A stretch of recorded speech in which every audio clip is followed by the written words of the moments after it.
Nodimandry ny zoma 17 Oktobra hifoha 20 Oktobra ny Mpitsara Hanitriniala rafoly sosoa ka nipitsipitsony mahakasika an'izay ny fakafakaina amintsika ato anatin'ity video ity ka manasantsika rehetra anaraka an'ity video ity hatramin'ny farany azadino ny milike ny video antsika ary tsara voatrany miabone amin'ny chaîne antsika mba ahafahanareo manaraka tsy tahabaka ny video zay lefa nahito isan'andro tsy ampendrela moa isika fa avetrany tonga de vavany ndao ary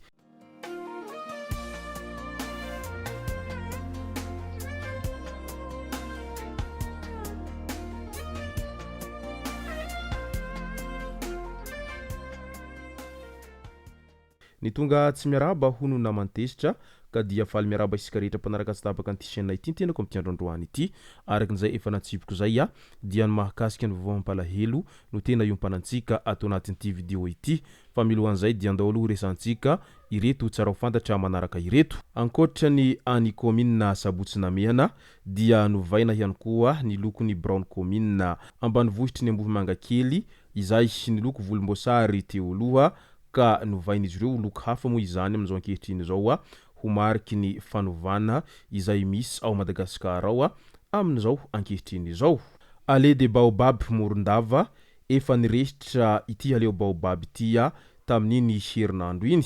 miresitra efa hatramin'ny folora maraina moa izy tamin'izany andro zany izay afo ao amin'io faritra avaratry ny ale de baobab morondava araky ny vaovao azo tamin'io fotoana io mbola tsy voafehy tanteraka moa ny afo tamin'izany ora izany ary efa maro kosa ireo baobab izay may nandritra izay firehetana izay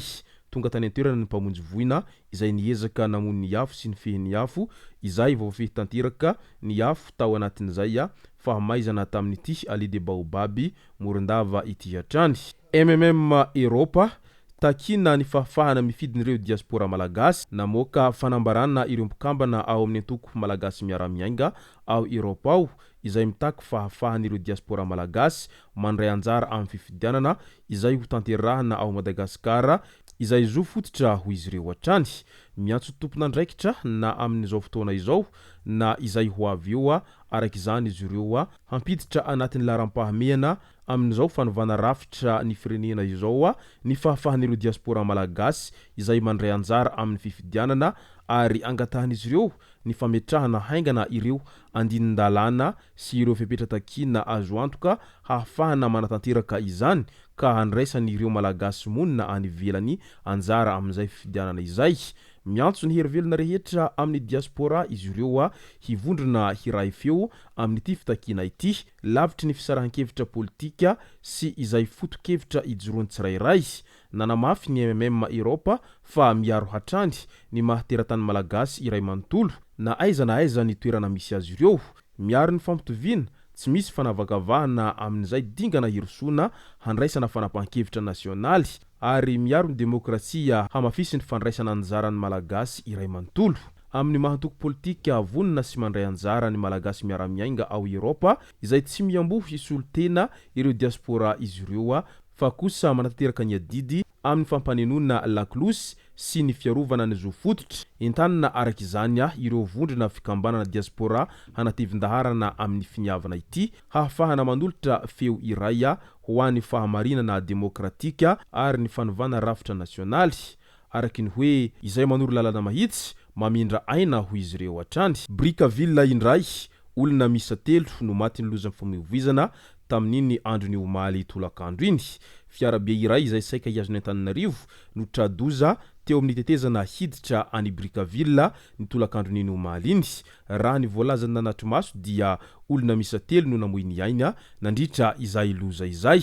tsara ho marihana hatrany fa aleo mitandrina hatrany ry zareo ary mpamily indrindra amin'izay fandihanana izay fa noho ny tandrevaka kely sy ny tsy fitandremana dia mety hamoizana ny ain'olona ary mety hamoizana ny ainareo mpamily ihany koa ao anatin'izay loza izay matety pitranga sy matety piavy izay tsy voandroany moa izy tia efa matetika no ahitantsika an'izay loza izay mitranga etseroa izay ka melimelo ihany ianareo ry mpamilya aleo asio fanarahana maso tsara ny fiara melohany hiaingana ary rehefa eny ampanidinana eny dia mba mandehana moramora ihany amin'izay hoe ho fitandremana izay aleo misoroka toy izay mitsabo fa ny loza rehefa ho avy zay dia tsy mba mandondona mihitsiny fa izy efa mitranga aminao zay ianao voataitra ka izay indrindra no mahatonga an'izay hoe aleo misoroka toy zay mitsabo zay ao anatin'izay vaovao mampalahelo zay hatrany Nodimandry nialy ny zoma 17 oktobra ifoha 12 oktobra ny Mpitsara Hanitriniala izay filoha sady isan'ny nanorina ny Union nationale malagasy des droits de l'homme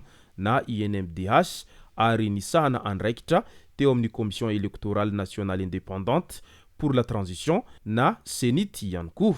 Ankoatran'izay isan'ireo nanorina ny coalition de la société civile pour la progrès des malagasy na CSCPM ihany koa ny tenany ary izy no filoha lefitra voalohany tamin'ity vovonana ity izay ivondronana ireo fikambanana misehatra amin'ny resaka tontolo iainana, syndicat, mpanao gazety, fikambanana tsy miankina sy ny maro hafa. Ka noho izany dia mirary finoana feno amin'ny fianakaviana manamanjo amin'izao loza izay nahazo ny havana mantsakay izay zao ainganeho tsara levenina ny maty ary aza misosoka alahelo intsony. Midika izany fa verolomanga izany Madagasikara amin'izao fahalasany ity Mpitsara izay sady efa nahavita be teto amin'ny tany sy ny firenena ity.